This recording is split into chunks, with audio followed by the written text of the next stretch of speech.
Hi guys, நான் என்ன parcel பிரிச்சுட்டு இருக்கேன் அப்படின்னு பார்க்குறீங்களா? கெஸ் எல்லாம் பண்ண வேணாங்க, நானே சொல்லிடுறேன். ஒன்றும் இல்லைங்க, நமக்கு எப்போவுமே ஆர்டர் வர டேபிள் தான் நான் வந்து பார்சல் பிரிச்சுட்டு இருக்கேன். நமக்கு ஒரு 3 டேபிள் வந்து நேற்று ஆர்டர் வந்திருந்தது, அதை தான் நான் போட்டிருந்தேன். அதான் நமக்கு வந்து ரீச் ஆயிடுச்சு. நேற்று போட்டது இன்னைக்கு வந்து ரீச் ஆயிருக்கு. அதுதான் நான் வந்து பிரிச்சுட்டு இருக்கேன். இதில் ஒரு 3 டேபிள்ஸ் இருக்குது. இதில் வந்து 2 டேபிள் வந்து இன்னைக்கு போக வேண்டியது, நாளைக்கு ஒன்று போகணும். அதனால நான் 3 ஆர்டர் பண்ணியிருக்கேன். நான் வேறு சின்ன சிசர் வச்சுட்டு அப்போதுலேருந்து கட் பண்ணுறேன் கட்டே ஆகலைங்க. கம்முன்னு கத்தி வச்சு நான் கீழ்ச்சி எடுத்துகிட்டு இருக்கலாம் போல இருக்கு. ஓகே, ஒரு வழியாக வந்து பிரிச்சுட்டேன்.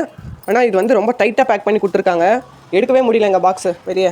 இன்றைக்கி 2 டேபிள் வந்து அனுப்பணும். அதனால் நான் இப்போ சீக்கிரமாக வந்து பேக் பண்ணி ஆகணும். அப்படி நம்ம கொடுக்க டிலே ஆயிடுச்சுன்னா டிலேன்னு போட்டு போயிடுவாங்க. அது நமக்கு தான் ரிஸ்க்குன்னு சொல்லிட்டு முதல்ல வீடியோஸில் நான் சொல்லியிருப்பேன். இது நான் வந்து தனித்தனியாக பாக்ஸில் தான் பேக் பண்ணி அனுப்ப சொல்லியிருந்தேன். தனித்தனியாக தான் அனுப்பிச்சிருக்காங்க. ஆனால் இந்த பாக்ஸ் வந்து சரியில்லைங்க. இந்த பாக்ஸ் நான் அனுப்ப முடியாது.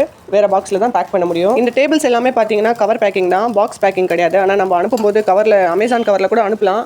ஆனால் அது எனக்கு நீட்டாக இருக்கிற மாதிரி தெரியலன்னா நான் தனியாக பாக்ஸில் போட்டு பேக் பண்ணி அனுப்புகிறேன். இந்த மாதிரி தாங்க நிறைய பொருளுக்கு வந்து பாக்ஸ்லாம் வராது. நம்ம தான் வந்து வாங்கணும். பாக்ஸ் தனியாக வாங்கி தான் பேக் பண்ணி அனுப்புகிற மாதிரி இருக்கும். அது கூட சிங்கிள் பாக்ஸ்லாம் கொடுக்க மாட்டாங்க. எந்த சைஸ் அப்படின்னு சொல்கிறீங்களோ அது வந்து பல்காக தான் கொடுப்பாங்க. ஒரு 500, 1000 பாக்ஸ் அந்த மாதிரி தாங்க ஆர்டர் பண்ணால் கொடுப்பாங்க.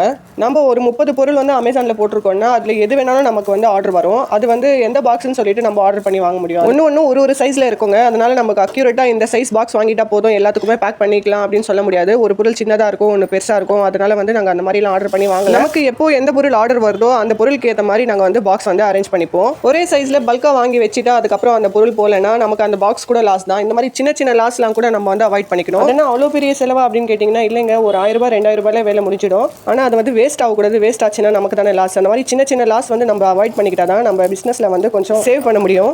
பிஸ்னஸில் கொஞ்சம் இம்ப்ரூவ் ஆயிடுச்சுன்னா இந்த மாதிரி செலவெல்லாம் நம்ம வந்து செஞ்சுக்கலாம். நான் போன வீடியோவில் சொல்லியிருப்பேன், ஒரு கிஃப்ட் ஐட்டம் தான் நாங்கள் முதல்ல போட்டோம்னு சொல்லிட்டு. அது இப்போ நம்ம லிஸ்ட்டில் இருக்கா அப்படின்னு கேட்டிங்கன்னா இல்லைங்க, நாங்கள் லிஸ்ட்லேருந்து எடுத்துட்டோம். ஏன்னு பார்த்தீங்கன்னா அதோட ஜிஎஸ்டி பில் வந்து எங்களுக்கு சரியாக வந்து அந்த ஷாப்லேருந்து கொடுக்கல.